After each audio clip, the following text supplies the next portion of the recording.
Hola, muy buenas tardes. En nombre de Borilla Artigas Editores y de Librería Borilla, queremos darle la bienvenida a esta presentación de Normalidad transformada por la influencia de la COVID-19. Para esta ocasión vamos a contar con la presencia de un autor del libro y de dos de los coordinadores. Voy a leer en primer lugar la biografía de Víctor Manuel Gutiérrez, que es uno de los autores que se presenta hoy.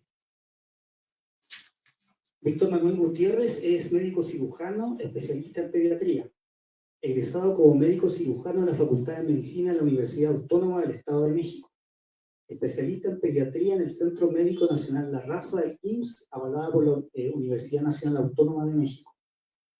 Tiene una maestría en educación médica por la Universidad West Hill, académico numerario de la Academia Mexicana de Pediatría AC, presidente de la Academia Mexiquense de Medicina AC, vicepresidente de la Federación Pediátrica del Centro AC, presidente de la Academia de Pediatría de la Facultad de Medicina de la Universidad Autónoma del Estado de México, profesor de Pediatría en la Facultad de Medicina de la Universidad Autónoma del Estado de México, director de Enseñanza e Investigación del Instituto Materno Infantil del Estado de México, IMIEM, editor también de la revista Archivo de Investigación Materno Infantil. Ha sido adscrito al Servicio de Urgencias Pediátricas del Centro Médico de La Raza del IMSS, jefe de pediatría del Hospital General Regional 220 Toluca del IMSS, subdirector médico de turno en el Hospital General Regional 251 Metepec del IMSS y subdirector de investigación en el IMIEM. También es expresidente del Colegio de Pediatría del Estado de México. Ese fue Víctor Manuel Gutiérrez. Bueno, también van a participar el día de hoy Luz María Espinosa y Carlos Aguilar. Voy a leer la biografía de Carlos Aguilar. Es médico cirujano, especialista en medicina interna y endocrinología, doctor en investigación médica, postdoctorado Washington University, 1992-1994. Actualmente es investigador en ciencias médicas, director de investigación en el Instituto Nacional de Ciencias Médicas y Nutrición Salvador Subirán, INCMNSZ, coordinador del programa de maestría y doctorado en ciencias médicas con el INCMNSZ y el ILONAM, investigador nacional nivel 3 del Sistema Nacional de Investigadores desde 2008. Línea de investigación que desarrolla epidemiología metabólica, fisiopatología y el tratamiento de las dislipidemias y de los componentes del síndrome. Ha publicado 506 artículos en revistas científicas y recibido varios premios y distinciones, entre ellos el Premio Nacional de Ciencias 2018. Y también la doctora Luz María Espinosa Cortés. Es licenciada en Historia y doctora en Estudios Latinoamericanos, Universidad Nacional Autónoma de México, UNAM.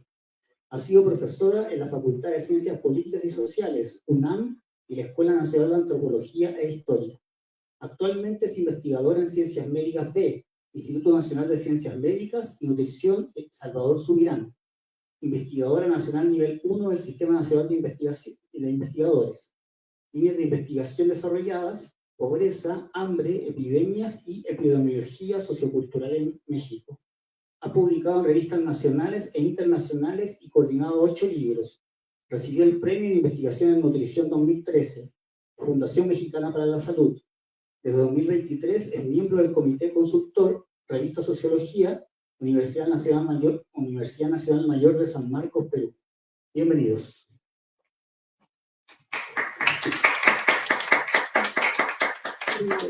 Buenas tardes. Vamos a empezar. Ya una vez leído los mini currículums del doctor Aguilar, por lo que ahora le damos a él la palabra para que nos presente el libro. Doctor, el micrófono es suyo. Muchas gracias, doctora Espinosa. Muchas gracias a la editorial, al doctor Víctor. Es para mí un placer participar en esta presentación. El Instituto Nacional de Ciencias Médicas y Nutrición, un sitio donde labora la doctora Espinosa y su servidor, ha jugado un papel fundamental en las epidemias de COVID y de influenza. Las aportaciones que ha tenido el Instituto para enfrentar estas emergencias epidemiológicas van desde la atención de pacientes, diseño de estrategias, evaluación de los tratamientos y en esta ocasión una visión antropológica y social del impacto que tuvo COVID-19 con una perspectiva histórica, comparándolo con lo que ha sucedido con otras epidemias. Creo que el mensaje principal del libro es que tenemos que aprender de experiencias pasadas para no repetir los errores. Y creo que el libro lo refleja muy bien con una visión histórica y social.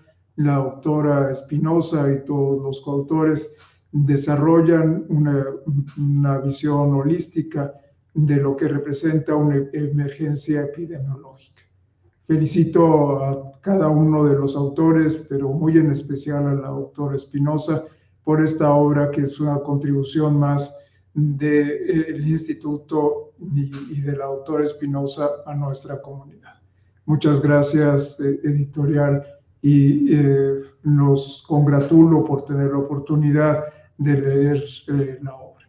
Adelante, doctora Espinosa.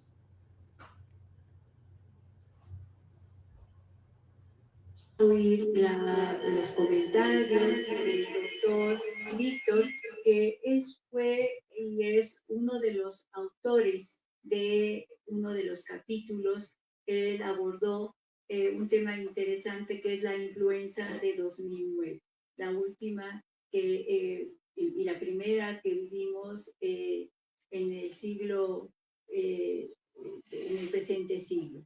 Entonces vamos a dar la palabra al doctor Víctor. Doctor. Muchísimas gracias, doctora Luz María Espinosa. Muchas gracias a todo el auditorio. Doctor Aguilar, muchas gracias. Las personas de la editorial Bonilla Artigas Editores, también muchas gracias por la hospitalidad. Es un honor estar en esta librería tan bonita. Se antoja leer aquí, se respira conocimiento y ganas de seguir aprendiendo. Es muy bonito, la verdad. Y realmente este libro a mí me ha gustado mucho. Yo, como ya no soy médico de formación, muy clínico, y cuando la doctora Luz María me llamó, primero fue una llamada telefónica y después fue por correo electrónico, y me invitó a escribir el capítulo relacionado con la pandemia de la influenza de 2009, la primera del siglo, pues me entusiasmé mucho, pero no había visto que el libro llevaba una visión antropológica, social, histórica, y esto me fue gustando más todavía. Justo el título dice normalidad transformada, y parte de esta normalidad la vivimos nosotros en el proceso del libro, porque la doctora y yo nos conocimos apenas hace un mes, cuando el libro se presentó en el Instituto Nacional de Nutrición, y todo el tiempo anterior estuvimos a través de esta normalidad transformada de podernos comunicar por vía remota y poder trabajar a través de vía remota y poder contribuir hacia esta parte del libro. Y lo mismo tengo entendido sucedió con la mayoría de los autores. De hecho, yo conocí a varios ese día y algunos pues por primera vez nos habíamos visto. El libro es muy interesante. Es un libro que me acuerdo del libro de Rayuela, y este libro también se puede leer en desorden. No tiene un orden como tal. Puede uno empezar con el capítulo 1, con el capítulo 3. Es más, los capítulos no están numerados. Sí tienen un orden que está establecido con una razón, pero uno puede leer independientemente cualquier capítulo porque no hay una secuencia de uno tras otro. Todos los artículos, los 13 trabajos de investigación que realizaron los 21 investigadores que participaron son muy valiosos. Y yo quiero hacer énfasis en esta parte desde el punto de vista médico, desde el punto de vista de pediatría, desde el punto de vista de la investigación médica como tal, que pocas veces volteamos a ver al equipo multidisciplinario y volteamos a ver incluso más allá, la parte de la sociedad, la parte de la sociología, la parte de la antropología, que probablemente ahí podrían estar muchas de las soluciones a los problemas de salud que tenemos actualmente. En varios de los capítulos se deja ver esto, nos hacen una referencia histórica excepcional en varios capítulos de lo que fue la influenza, la pandemia de la influenza de 2018 a 2020.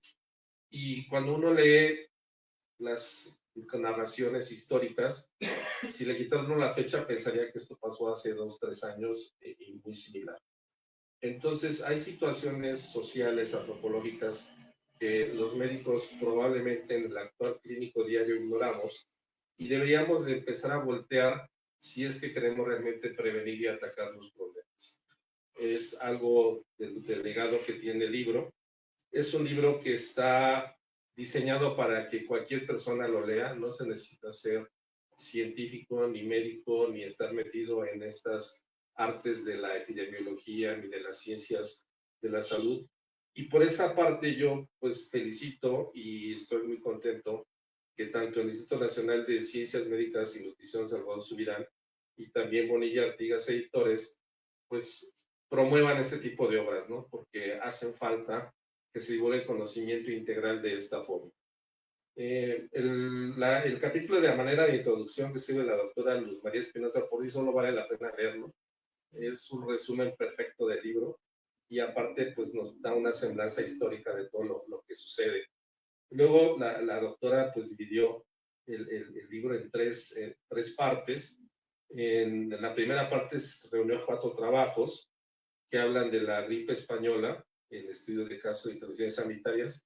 Y ahí viene un capítulo de la doctora América Molina del Villar, que nos hace una revisión histórica primero, que vale la pena que la lean. Hay algunas cosas muy interesantes de por qué se le llamaba la gripe española cuando no tenía nada que ver con los españoles, que se originó en Estados Unidos, cómo influyó sobre la guerra, sobre la Revolución Mexicana, cómo se fueron dando las noticias, cómo se le dio la importancia que tenía. Y algo muy interesante es qué fue lo que los médicos y la sociedad sugería para combatir todo esto. Y finalmente ella nos hace una recapitulación de los avances científicos. En ese tiempo pues ya había antibióticos, perdón, ya había el conocimiento de algunas bacterias y algunos virus, vacunas, no había antibióticos y pues no se conocían a los virus, ¿no? Pero había unas teorías muy interesantes sobre esta parte. Entonces, este capítulo, la doctora América Molina Villar, que es historiadora, pues vale mucho la pena leerlo. Después tenemos un capítulo que a mí me fascinó por la metodología. A mí que me encanta la investigación. Ya me imagino al doctor Marciano de Zahualcoyotzi Méndez allí en el registro público, en el registro civil, revisando todas las actas de defunción, haciendo este seguimiento, porque es un estudio en el que establece en una población de Tlaxcala exactamente qué pasó con la pandemia. Cuántas personas fallecieron por familia, cuántas personas se contagiaron, con qué secuencia se fue presentando, qué hicieron ellos para que no les pegara tanto en todo el municipio, cómo se fueron comportando las diferentes rancherías, los diferentes poblados. Entonces está muy interesante porque tiene nombres, apellidos, familias, y hace que se pregunte uno, y bueno, ¿por qué? Si un papá y una mamá vieron fallecer a 3, 4 hijos en secuencia, casi con una semana uno tras otro, ¿por qué ellos no se enfermaron? ¿Qué medidas hicieron? Es muy interesante también de leer este capítulo, vale mucho la pena. Después viene un capítulo de la profesora investigadora en historia también, Claudia Patricia Pardo, y de Oriel Ulises Talavera, y ellos ya se van del plano a la Revolución Mexicana y los aspectos de la Revolución Mexicana. Entonces, pues el pueblo de México estaba mermado con tanto por el problema de la guerra y no se le dio la importancia que se tenía que dar a esta pandemia. Entonces, ellos nos hacen una secuencia de lo que fue la información de la Revolución Mexicana y terminan aterrizando en Michoacán y también hacen una evaluación del impacto. Ellos toman, bueno, si el censo de 2010 dio tanta población y el censo de 2020 dio tanta, ¿cuál fue el déficit de población a nivel nacional? ¿Cuál fue el déficit de población a nivel de Morelia? ¿Y cuánto fue por la guerra de la revolución? ¿Cuánto fue por la influenza? Entonces ellos hacen un análisis de las actas de defunción también muy interesante y pues determinan el impacto de la influenza en este lugar, en Morelia como ciudad y municipio. Después viene otro capítulo muy interesante de María Dolores Rivero, que también es historiadora. Adrián Carbonetti y María Laura Rodríguez son de Argentina. Y ellos pues nos hablan sobre combatiendo la gripe española y nos presentan unas propuestas de tratamiento que se publicaron en varias revistas de ese tiempo, en el que pues, los médicos comparaban lo que se decía en Europa, lo que se decía en México y lo que proponían los médicos argentinos para solucionar el problema de la gripe. Hay un caso ahí que le llaman el aptinógeno neumo, que era así como la panacea que todo lo curaba, que es una revista científica. No decía para qué, pero algo así como lo que sale ahora en los comerciales, de esto cura todo, y tómalo y yo te lo recomiendo, pero muy interesante también. Luego viene la segunda parte del libro, que son otras pandemias de influenza de la gripe, Mao y de la gripe porcina, y empieza un artículo de la doctora Diana Álvarez, ella también es de Argentina y habla precisamente de la gripe de Mao, y nos hace algunas revisiones históricas muy interesantes. ¿Por qué se le llama la gripe de Mao? La Guerra Fría era un factor importante en ese tiempo, y evidentemente los norteamericanos le dieron ese tono que tenían de rivalidad hacia China, y entonces pues es de China, es de Mao, pero también le dieron por ahí otro nombre cuando vino la visita del primer canciller de Estados Unidos a Uruguay, justo cuando estaba el levantamiento de los jóvenes. Dicen que en la universidad, en la Facultad de Medicina de Uruguay, estaba la bandera de Vietnam, la bandera de Estados Unidos y la bandera de Cuba. Y entonces este fue un sacrilegio, y que entonces el presidente de Uruguay dijo, bueno, tenemos una pandemia, vamos a tomarla en serio y suspendemos clases todos estos días que va a estar esta persona. Y entonces pues también por ahí le dieron otro nombre, como diciendo pues, la justificación de la pandemia, ¿no? Un nombre así medio sajón, que no tiene una traducción como tal, pero como que da a entender esa parte. Luego viene otro artículo de Ana María Fernández Porcela, que ella es de la Universidad de Barcelona, y nos habla de la influenza H1N1 en los aspectos sociomédicos, y revisiones históricas, que también es muy interesante.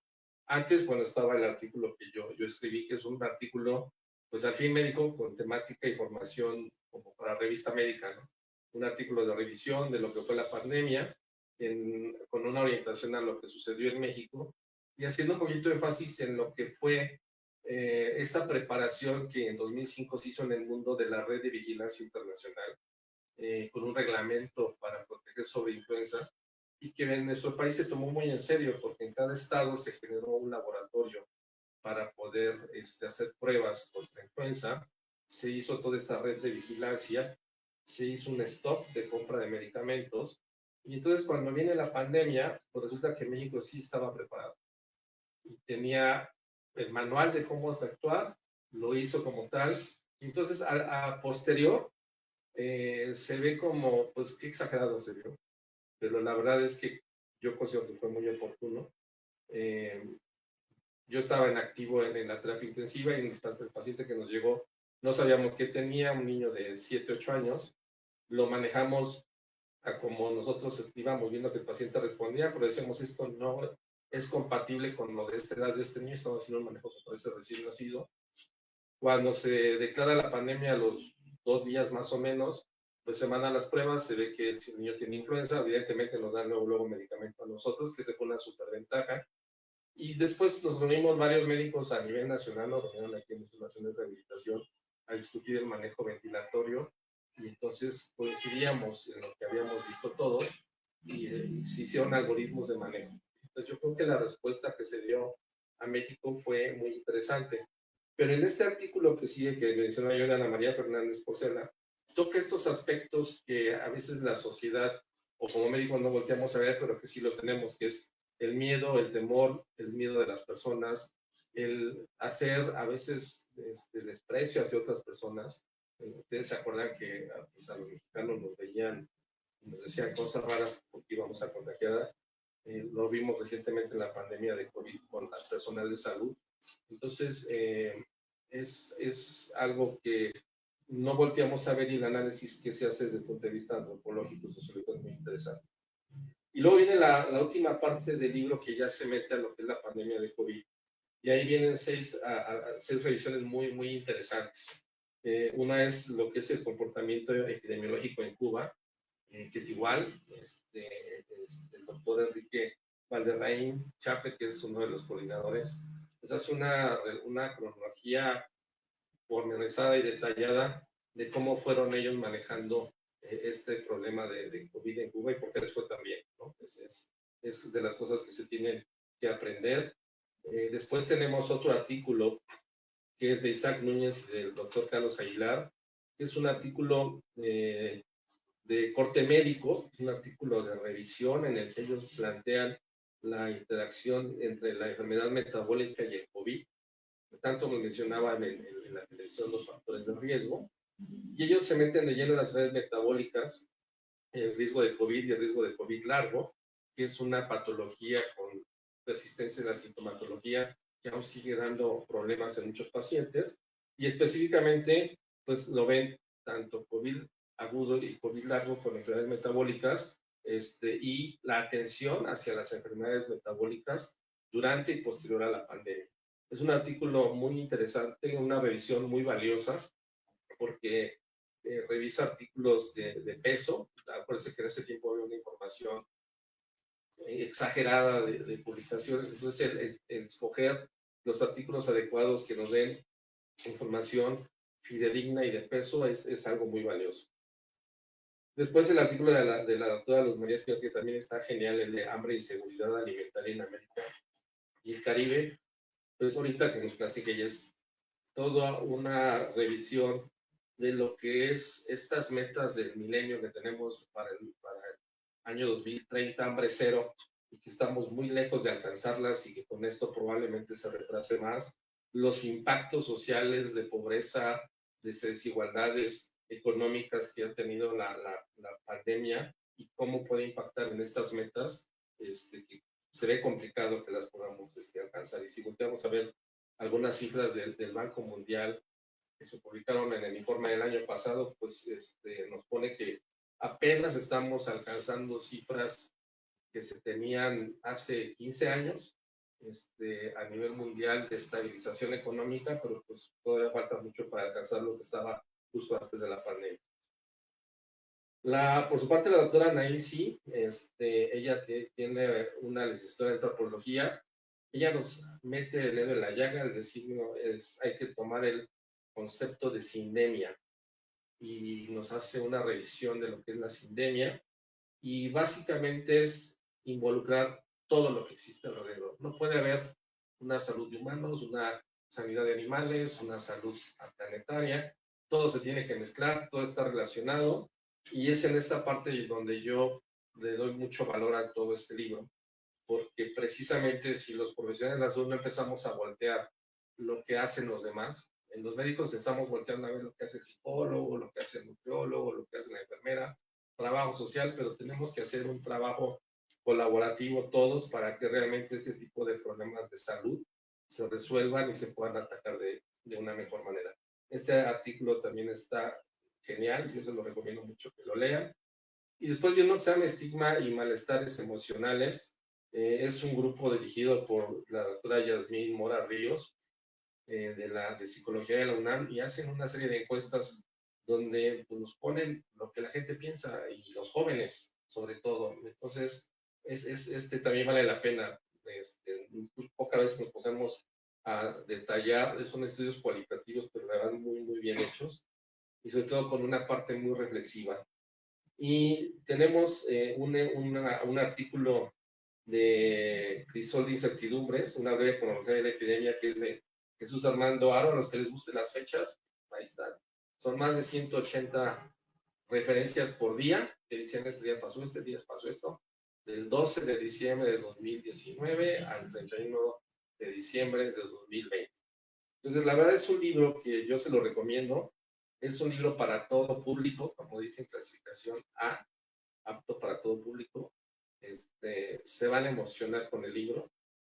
Tiene mucho que aprenderse, mucho que reflexionar, y creo que es un libro que va a quedar ahí para que tenga vigencia durante muchos años, porque esto de las pandemias, la pregunta no es si va a haber, sino cuándo es la siguiente. Entonces, yo se lo recomiendo mucho y termino agradeciendo nuevamente a la doctora Luz María por la oportunidad de colaborar en este libro y a la librería también por permitirnos estar aquí con ustedes. Y repito, es una librería muy bonita, deberían de venir. Vale la pena venir aquí a Bonilla y Artigas. Luego se van a enamorar de los 3 hectáreas de paz. Gracias.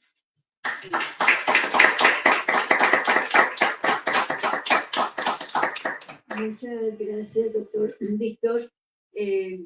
Creo que aquí nos muestra todo el recorrido del libro y a mí realmente me va a quedar muy poco ya que decir, aunque traje unas diapositivas y solamente para mostrarles como una ojeada del libro de lo que van a encontrar. Por principio, bueno, ahora me toca a mí, por último, y definitivamente agradecer a la editorial Bonilla Artigas, que aceptó cuando vine con el manuscrito del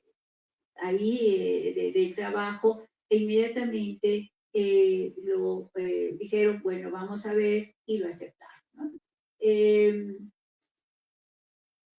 Agradezco a Bonilla Artigas, el que ahorita mismo también esté abriendo este espacio en su librería, que yo en lo particular yo no conocía, sino fue hasta el momento cuando vine a entregar ese manuscrito y ver si era de su interés. Segundo lugar, yo creo que es válido tener muchos agradecimientos y yo creo que agradecer un montón de gente, porque detrás de un libro, como lo hemos visto, hay todo un ejército de personas que se van a ir incorporando poco a poco. Una de ellas fue en el momento, porque sí, obviamente en su edición tuvo que, en esta última etapa, el director del instituto, el doctor Cifuentes, que afinaron también el título y algunas observaciones que me hizo cuando él revisó el trabajo, que es el director general. Bueno, obviamente al patronato que financió esto. Doctor Aguilar, le agradezco infinitamente también porque desde el inicio que nos tocó estar en confinamiento, yo en mi casa, el doctor trabajando en el instituto, cuando se propuso la idea de hacer un trabajo que recogiera esas 2 enfermedades, inmediatamente él se interesó y me ha estado acompañando hasta este momento, este mismo instante, en todo este proceso. Obviamente a los autores, cada uno de ellos se fue incorporando, les mandé las invitaciones y así como al doctor Víctor, a muchos de ellos yo no los conocía y confiaron en mí, y les agradezco por todo su apoyo, por toda su confianza.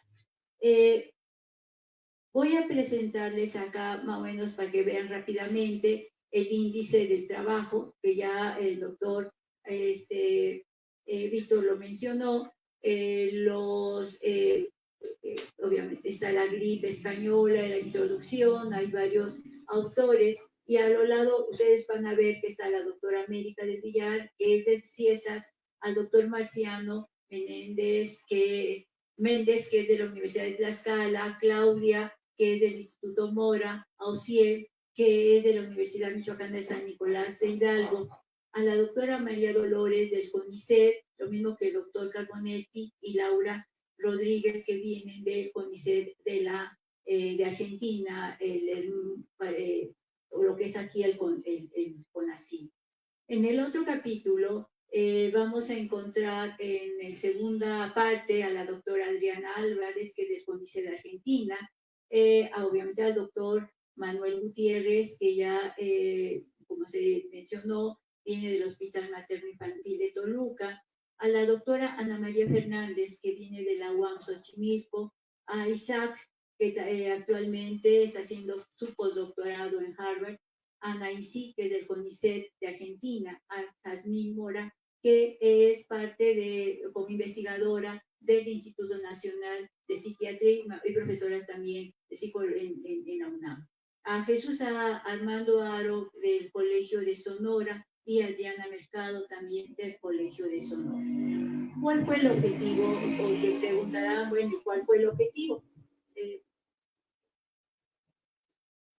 Analizar la complejidad en la que se desarrollaron las pandemias de influenza de 1918 a 2009 y la COVID-19 desde distintos enfoques teóricos metodológicos que van desde el histórico, social, epidemiológico y de la antropología médica y de la salud colectiva. En ello, como se mencionó, participan 21 autores que ya no los voy a mencionar, que ya los dije hace un ratito. ¿Cuándo se inició el proyecto editorial? Pues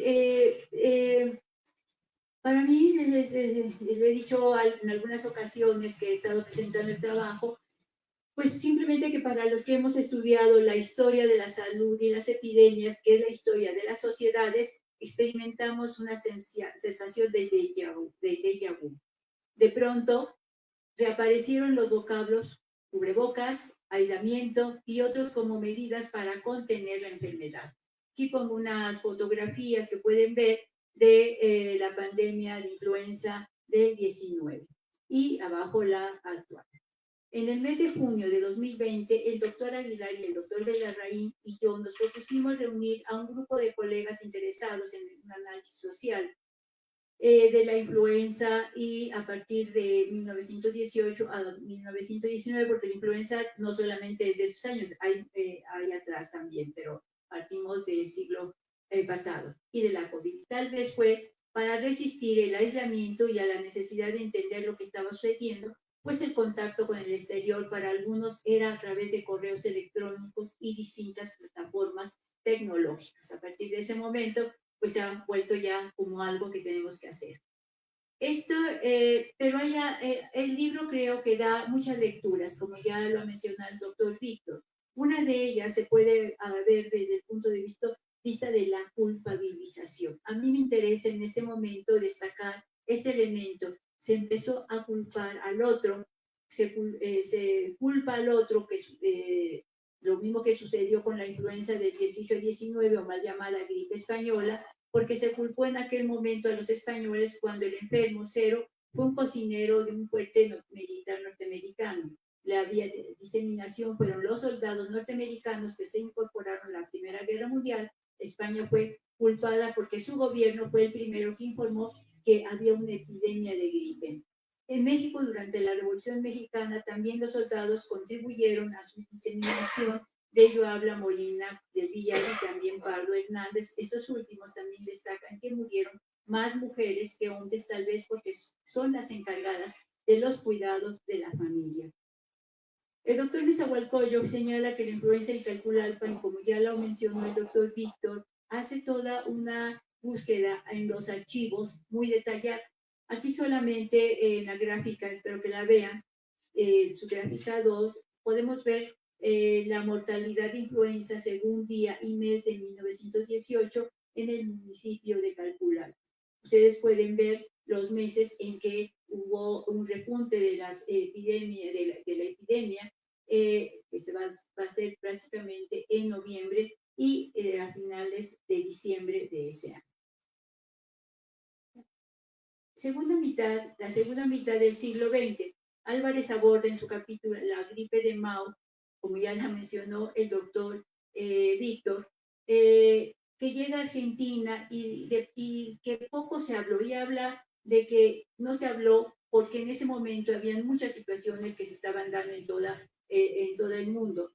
El 68, si recuerdan, estaba el movimiento estudiantil en Europa, en Francia, en México, venían las Olimpiadas, los movimientos estudiantiles, más aparte había una serie de cuestiones políticas.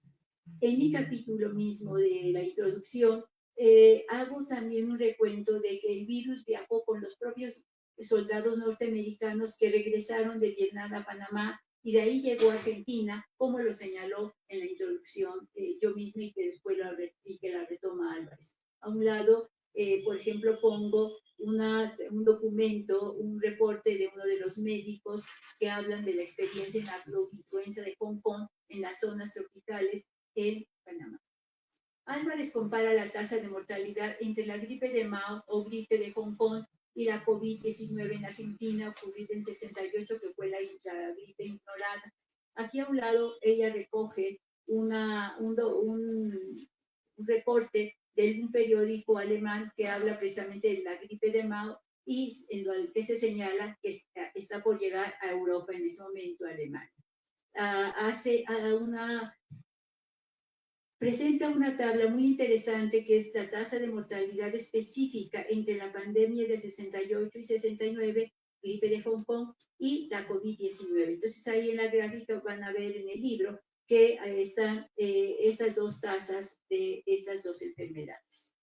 La doctor Gutiérrez aborda la influenza en 2019 y va a destacar algo muy interesante que son algo que se estuvo diciendo, quiénes serían los más afectados por la COVID. Y a él menciona en su tabla 3 manifestaciones clínicas en pacientes con influenza H1N1 del 2009. Sabemos que tanto la influenza como la COVID ponen en riesgo a la población que tiene ya problemas de salud como problemas metabólicos. Que se presenta en esa tabla la fiebre, tienen tos, y la odinofagia, rinorrea, mialgias, disnea, diarrea, vómito, cefalea. Ana Fernández Poncelas aborda el clima emocional durante la influenza del 2009 y ella grafica los sentimientos predominantes durante la alerta sanitaria. Hace una encuesta y encuentra que aparece el miedo, el enojo, la tristeza, la alegría, el afecto, pero también a veces indiferencia. ¿Verdad? Ya lo explicó el doctor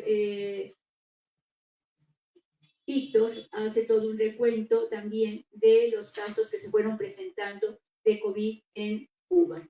Aguilar y Núñez, quienes en su trabajo dicen, la interacción entre enfermedades metabólicas y la COVID-19 trajo consigo tres aspectos desfavorables.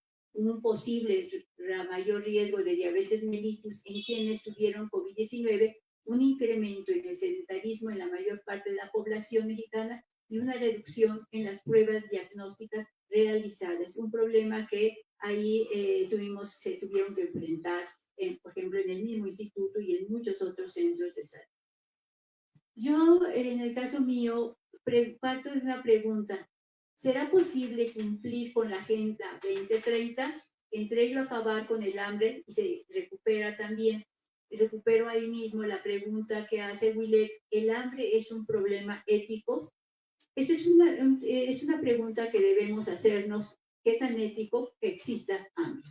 La autora señala que durante esta pandemia, la población pobre y vulnerable se enfrentó a la disyuntiva de morir por la enfermedad o morir por el hambre. Ese grupo de población se le culpabilizó por no seguir las medidas sanitarias. Además, destaca en su trabajo que conforme a los informes de la FAO-UNICEF, las mujeres adultas fueron las que más padecieron inseguridad alimentaria. Es un problema que encontramos también a diario. Y luego se hace una gráfica en donde la FAO, recojo la gráfica de la FAO, las tablas de la FAO, la prevalencia de su alimentación de 2005 a 2019. La FAO misma hace una proyección de la inseguridad o la subalimentación en América Latina y lo desglosa por regiones, América Latina, América Central, América del Sur y el Caribe. Vamos a encontrar que en el Caribe hay grandes problemas de inseguridad alimentaria. Anaí es otra de las autoras argentina. Ella analiza las experiencias vividas por los trabajadores del sector de salud en Argentina durante la COVID-19. Propone, como ya lo dijo el doctor Víctor, el abordaje personaje sindémico de las pandemias, porque este concepto no se limita a lo biomédico, sino se extiende a lo social, psicológico, económico e incluso ambiental. Plantea, la cito, este concepto, dice ella, supone pensar más allá del virus del SARS-CoV-2 e incorporar en el análisis del problema global las desigualdades sociales, las condiciones de vida, en suma, cómo se vive, enferma y muere la población, además de considerar la sinergia de la interacción entre la COVID y otras enfermedades epidémicas o endémicas. En una entrevista ella recoge las palabras, los antropólogos se tienden a recuperar las palabras, lo que se piensa. Dice una de las entrevistadas, nos tuvimos que comprar ropa, nos tuvimos que adaptar a los malos sueldos. El trabajo no es peor porque antes de la pandemia el riesgo es mayor que antes. La gente ha empeorado contra el personal de salud, está más violenta, más nociva. Recordemos que en esa época se culpabilizaba incluso a los propios médicos de divulgar, de diseminar la enfermedad. Jazmín hace lo mismo y ella aborda el tema a partir de la pregunta, ¿por qué la COVID genera estigma? Aborda el impacto emocional a la población adulta. La tabla 3 recoge las expresiones de estigma y discriminación. Ella hace una encuesta, su grupo, y aborda esas encuestas, este abordaje, o los resultados de esas preguntas que hace están en la tabla 3 y la llama actitudes de los participantes hacia la diseminación de la población, hacia el personal de salud. Entonces hace varias preguntas y de acuerdo a ella va encontrando o va a encontrar que hay en desacuerdo, me da igual y a veces totalmente en acuerdo. En el caso deberíamos apoyar más al personal de salud, el 95.9% dijo que sí, que había que apoyarlo, el gobierno debería protegerlos, también dijo que el 92.5% que sí había que apoyarlos, y quienes los discriminan no tienen suficiente información sobre el tema. A esa pregunta dijo el 85% que estaba de acuerdo en que no había mucha información.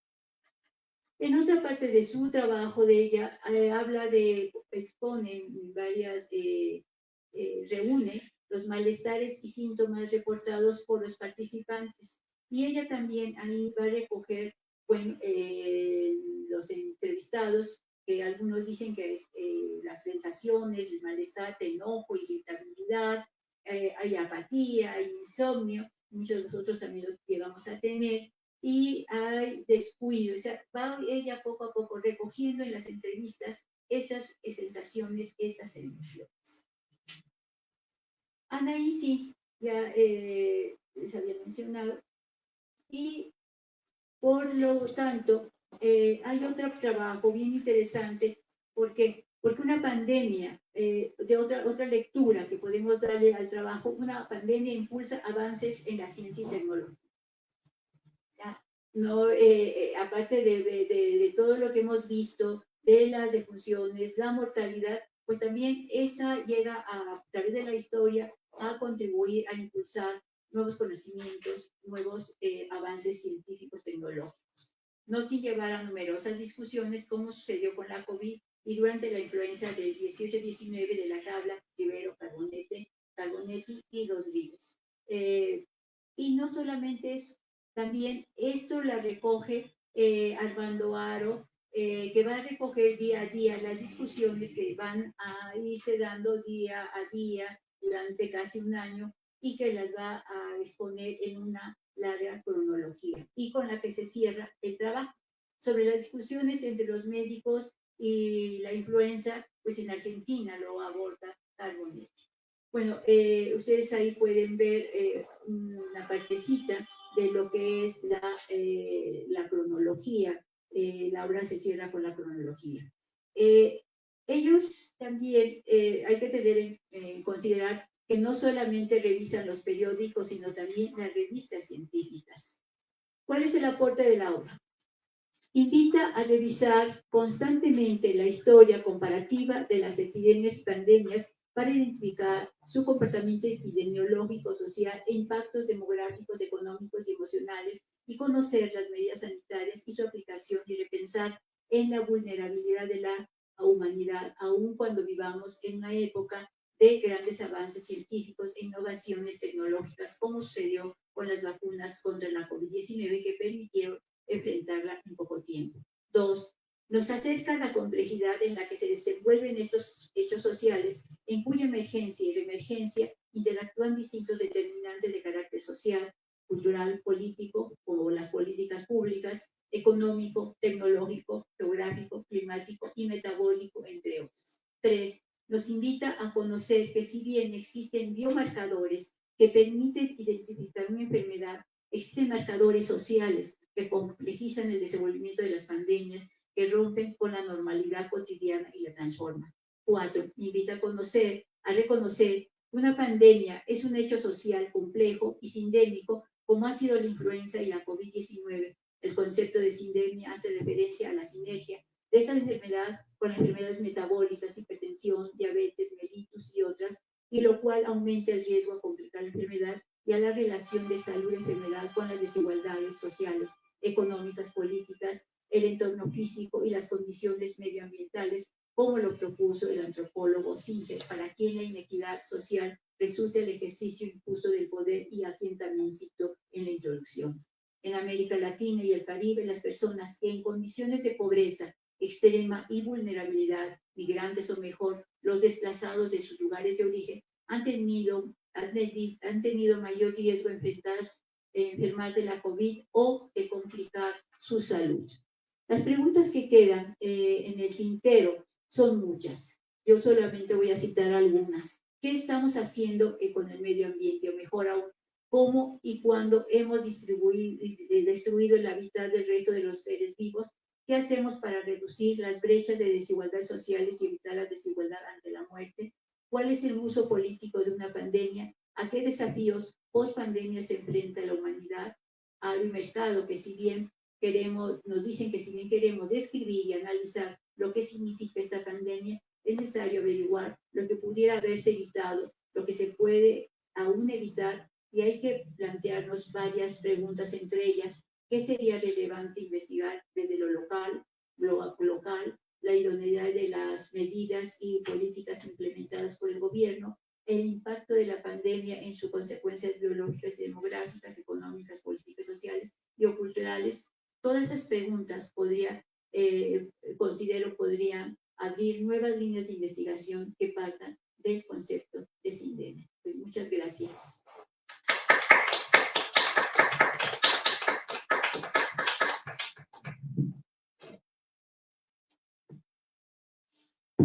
Bueno, aprovechando la ocasión de que se encuentra acá la doctora Luz María Espinosa, Víctor Manuel Gutiérrez y Carlos Aguilar, que nos acompaña de manera remota, quería abrir una instancia de diálogo con el público. Entonces, si alguna persona desea hacer alguna consulta, pregunta, comentario, por favor, hay micrófono disponible. Una pregunta, sí.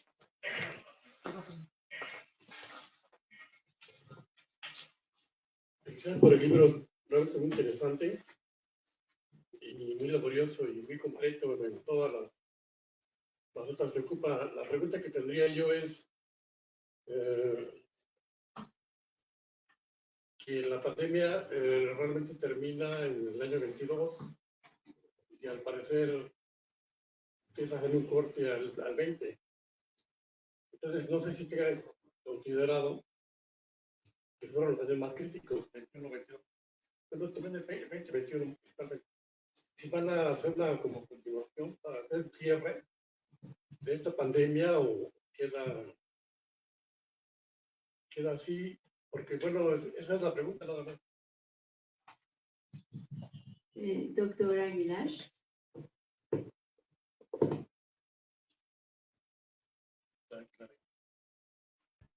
¿Dónde está el doctor Aguilar? Muchas gracias por la pregunta. Creo que el impacto mayor que tuvo la pandemia está cubierto por la obra. Necesitaremos de resolver las preguntas que se plantean en el libro para poder medir los impactos a mediano y largo plazo. Creo que es una buena idea para continuar este esfuerzo, pero creo que nos tomará todavía algún tiempo generar la evidencia, recolectarla de la literatura. No se le escucha. ¿Me escucha ahora? No se le escucha, doctor. Oh. Bueno, doctor, no se le escucha. Bueno, voy a contestar, doctor. Mira, las preguntas ya las lanzamos. Quien los quiera tomar. ¿Por qué se tomó? Yo creo que eso es lo que también estaba explicando el doctor. Fue un momento en plena crisis, en el inicio de la pandemia. Y los mismos, si el doctor Víctor lo puede también apoyar en lo que a lo mejor decimos, fue un momento, o sea, ya no pudimos ir al 21-22 porque el trabajo se terminaba también en el 20. Y el proceso editorial también es muy largo y muy lento, tú lo debes saber. Entonces, tampoco extenderlos hasta este momento hubiera sido todavía no acabar. ¿Qué vamos a hacer para otro trabajo? Pues ahí yo paso la oportunidad para otros que están interesados, que quedan con esta inquietud, pues de hacer este tipo de trabajos y extenderlo del 21, 22, 23, incluso la cronología del doctor Aro llegaba hasta el 21 y hasta cerca del 22, pero como es una cronología muy larga, pues tuvimos que decidir que se quedara en el 20 porque finalmente casi todos los trabajos quedábamos en el 20, salvo un poco se llegó a jalar en algunos casos, como en el caso de el artículo que yo traigo y que pude irlo actualizando, pero hay trabajos que ya era muy difícil traerlos, porque además otra cosa, muchos de los autores hicieron sus estudios en plena pandemia, el inicio de la pandemia, el 2020, ya el 21, pues sí sabíamos lo que estaba ya más o menos sucediendo y ya ya incluso nos habíamos hasta acostumbrado al uso de la palabra cubrebocas, a usar el cubrebocas, etcétera. Y ya se hablaba de una vacuna que estaba a punto de hacerse. Mientras que en el 20 pues estábamos todos perplejos, no entendíamos que estuviéramos viviendo algo que ni siquiera se comparaba a la de 2009, que fueron unos días, unos meses, pero no tuvo ese impacto que sí lo tuvo para nosotros, algo que no estábamos acostumbrados a ver. Sí, bueno, sería genial que hubiera un segundo libro. Está difícil siempre, el proceso editorial es complicado, el volver a arrollar los autores es muy complicado, pero eso yo creo que no sería algo que se lamentara, porque considero que el libro es ya un referente que permite sentar bases para posteriores investigaciones. Ya como nos comentó la doctora, todas esas líneas de investigación y más quedan abiertas. Habitualmente cuando nosotros investigamos o hacemos, en mi caso, revisiones con los muchachos, bibliográficas, nos queremos poner muy estrictos y decimos quiero referencias de los últimos 5 años, como si lo de para atrás no sirviera. Pero este libro nos hace reflexionar que lo que pasó hace 100 años sigue vigente y que entonces no tenemos por qué echar en saco roto todo lo que se ha publicado previamente. Y creo que nos deja muchas reflexiones este libro, sino para crear una continuidad del libro para cada uno de los investigadores, abrir líneas de investigación. En el caso de nosotros estamos por sacar una publicación sobre COVID largo en niños. En otro libro que es muy sui generis porque el libro es editado por un psicólogo de de Colombia, es por una editorial inglesa, y somos los únicos médicos que participamos. Entonces, esta parte de empezarse a involucrar con otros personajes de la sociedad que tienen otras visiones, otro crisol para ver estos problemas, es algo que a lo mejor sumándolo puede llevarnos a tener soluciones y que no se queden ahí 100 años esperando a ver si se vuelven a repetir los errores, ¿no?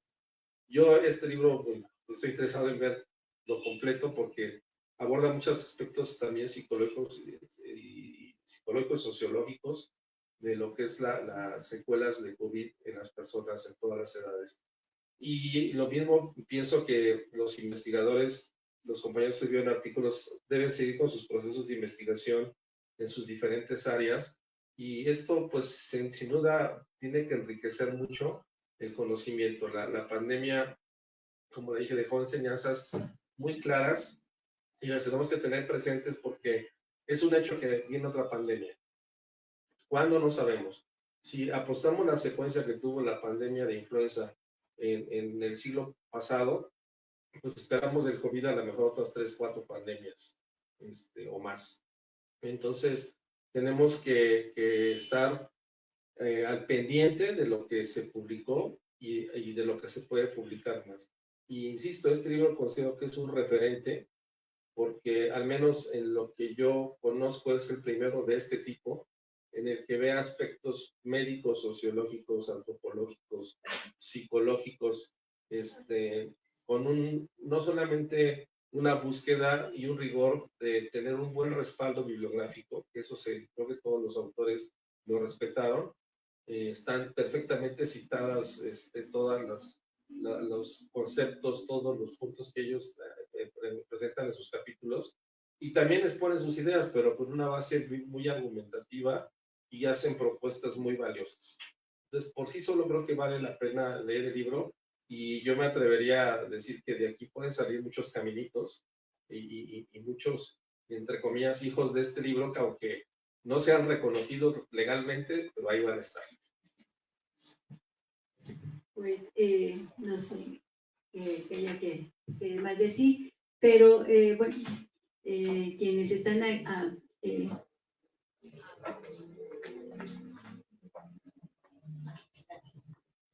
Bueno, pues también felicidades por la obra y me parece que es una obra muy completa.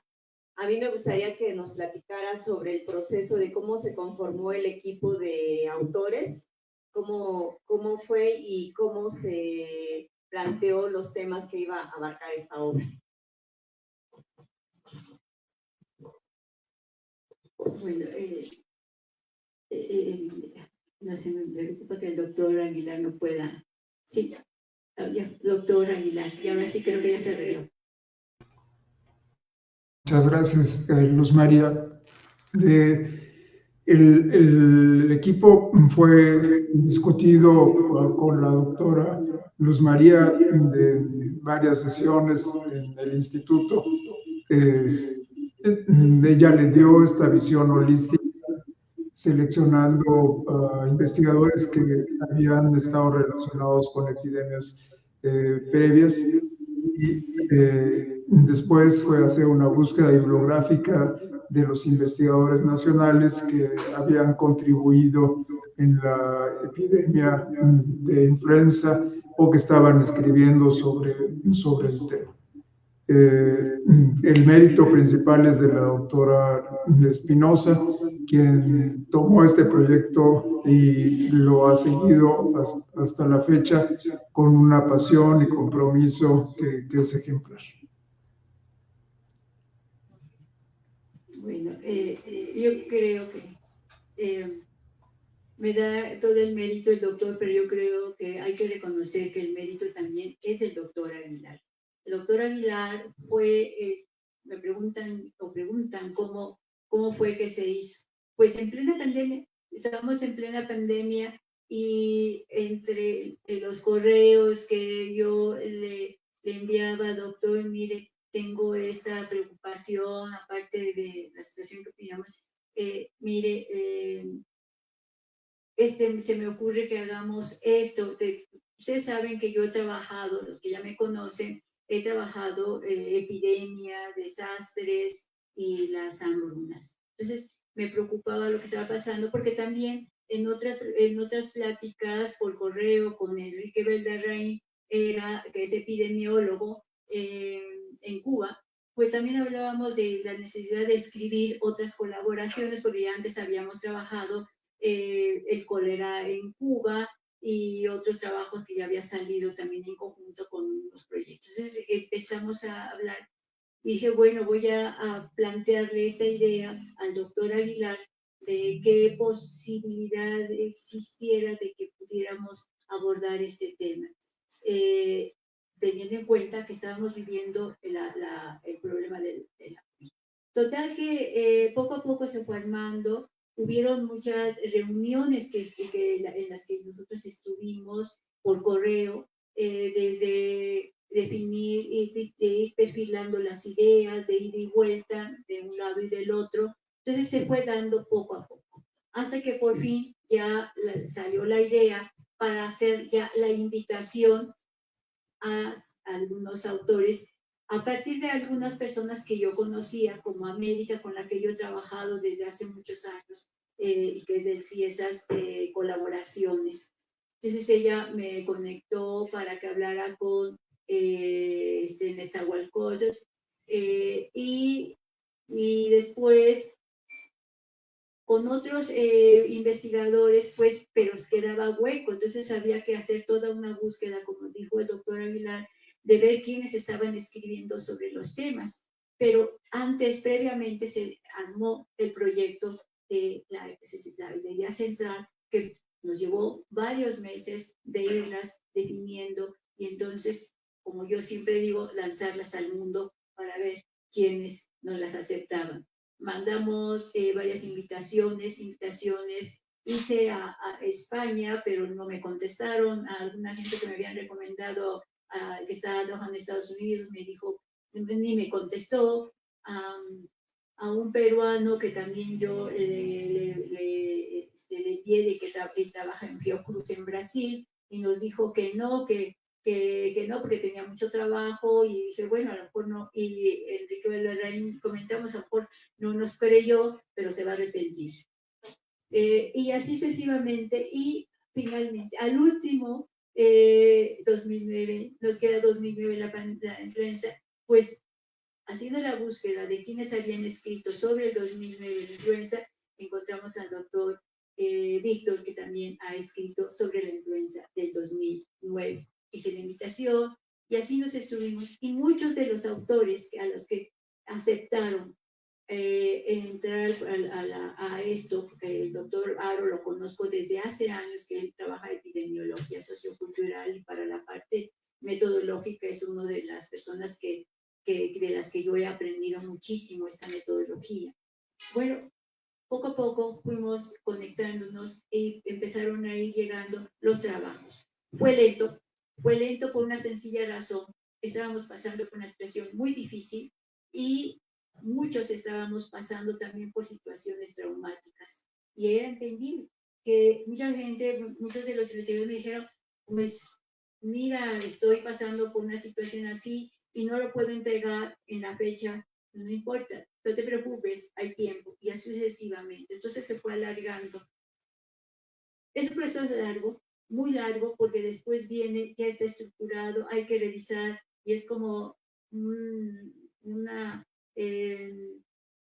juego en la mesa, poner todos los trabajos que hay. El objetivo eran 2 volúmenes, una de influenza y otra de COVID, pero finalmente no se pudo hacer precisamente porque algunos autores no aceptaron, o simplemente no creyeron en el proyecto, y así sucesivamente, hasta que finalmente pues se fue armando. Pero cómo se armó, igual con las discusiones con el doctor Aguilar, con el Larraín, de cómo se va armando, y nos reunimos constantemente. A veces aprendimos a trabajar en plataforma, y siempre fue todo en plataforma, y hasta ahora, en este momento, como lo están viendo, ha sido ya en plataforma. Entonces es un proceso solar, y por eso, si me preguntan si volvería a pensar en este momento un segundo, Bueno, les dejo a quienes estén ahí, por favor, pueden hacerlo y me va a dar mucho gusto que retomen mucho de este proyecto y continúen, porque hay muchas dudas, hay mucho que hacer y los enfoques holísticos es muy importante, como lo dijo ya el doctor Víctor, pero también como lo dijo el doctor Aguilar. Creo que una parte bien importante de la participación y el apoyo del doctor Aguilar es también el que él entiende de que la enfermedad hay que verla también de manera holística. Y se lo agradezco al doctor y se lo agradezco al doctor Belarraín, no sé si esté conectado, pero por seguir y obviamente a todos los autores que creyeron en mí. Y al doctor Víctor yo no lo conocía hasta apenas el día de la presentación en el instituto. Gracias. Felicidades. Gracias a todos que están acá. Si me permite, si yo agregar, aparte la doctora no ha mencionado lo que fue las revisiones a los derechos de autor, los derechos de autor, por ejemplo, en el caso de que tenemos algunas ilustraciones, imágenes, que se cumpliera con toda esta parte. Pero sí es cierto, la primera vez que la doctora me contactó, si uno está con la incertidumbre de si será o no será, la doctora muy formal dijo, ni siquiera revisen nuestras publicaciones, están aquí, aquí, aquí. Y poco a poco, en este seguimiento, en ese acompañamiento que la doctora hizo, que sí tiene mucho mérito, pues inmediatamente que uno abría la bandeja y veía Luz Espinosa, decía, este es importante, vamos a ver cómo va todo el proceso. Y siempre saber que se daba un paso más, pues iba dando mucho gusto porque la doctora nos integró, porque participáramos con una pequeña parte, nos integró y nos hizo ir viviendo todo este proceso. Yo le felicito, le agradezco, porque hacer la motivación a distancia con la pandemia encima y aprendiendo a usar plataformas que no sabíamos usar, pues todavía el mérito es mucho mayor. Y muchas gracias, doctora. Gracias a todos. Algo que se me olvidaba decir, que algo muy importante, ya que lo tomó el doctor Aguilar, bueno, en el instituto, tuvo que pasarse todo lo que son los derechos de autor. También es muy complejo, los convenios que también son muy complejos, que aquí la editorial tuvo la confianza de que se firmara al último el convenio, y cuando siempre los convenios, yo siempre los firmaba al principio y se ponían las reglas del juego y todo, y entonces ya se empezaba el proceso editorial. Aquí se empezó al revés, el proceso editorial, la editorial la hizo desde un principio y les agradezco infinitamente a todos porque hubo un trabajo también muy minucioso y el doctor Aguilar me dirá, y los autores, de cómo el trabajo se fue cuidando todo lo que la editorial, las correcciones de estilo, las idas y vueltas, el diseño de la portada, etcétera, etcétera. O sea, la última parte, aparentemente la última parte, que es la de la editorial, pero que no es así, porque también vine y aquí mi manuscrito aquí está, y a ver qué se hace, a ver si me lo aceptan, y me lo aceptaron. Vino todo lo que es también la otra confianza, que la editorial tuvo confianza de recibir el trabajo y de que se firmara el convenio hasta el último momento. Y obviamente las autoridades, el patronato, el instituto, que también colaboraron y financiaron el proyecto. María Aguilar estuvo ahí también en todo este proceso. Pero Yolanda Arce, que también estuvo en todo ese proceso de hacer conseguir los trámites para los derechos de autor. Pero no solamente hay que ir al jurídico, y al jurídico hay que sacar los ISBNs. Y reunirnos, hubo un momento en que también nos reunimos en plataforma, a distancia, sobre los últimos detalles del convenio, idas y vueltas. O sea, por eso les decía, es un proceso largo. ¿Por qué quedó en el 20? Porque si hubiéramos quedado en el 22, ahorita estaríamos en la primera etapa de entregar apenas el trabajo y todo. Entonces, por eso les decía, ahí hay un material, incluso en los estados se vive de manera diferente, tanto en la revolución como la influencia en la revolución, como también la COVID. Sería otra parte bien interesante que alguien retomara, pues los estados en otras entidades federativas que vivieron la influenza en las diferentes etapas, como también la COVID. Eso va a variar muchísimo. Pero bueno, ahí está uno de los productos y naturalmente les agradezco a la editorial, a todos aquellos que han estado ahí, pues acompañándonos, porque también ahí es otro acompañamiento con la editorial, los trabajos, idas y vueltas, o sea, te mando las correcciones y después con los autores también volverlos a revisar, yo revisarlos, el doctor Aguilar revisarlos, y todos teníamos que estar en conjunto articulados.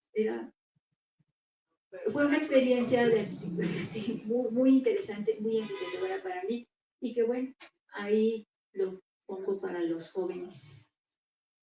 Y gracias.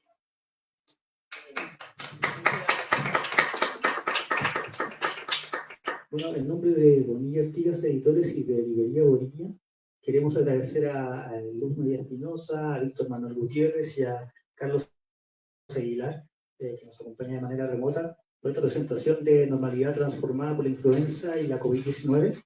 También aquí al público presente, bueno, los invitamos, aquí hay ejemplares del libro sobre el mostrador, si a alguno le interesa, y también vamos a hacer un pequeño brindis de honor por la presentación del libro. Muchas gracias y buenas tardes.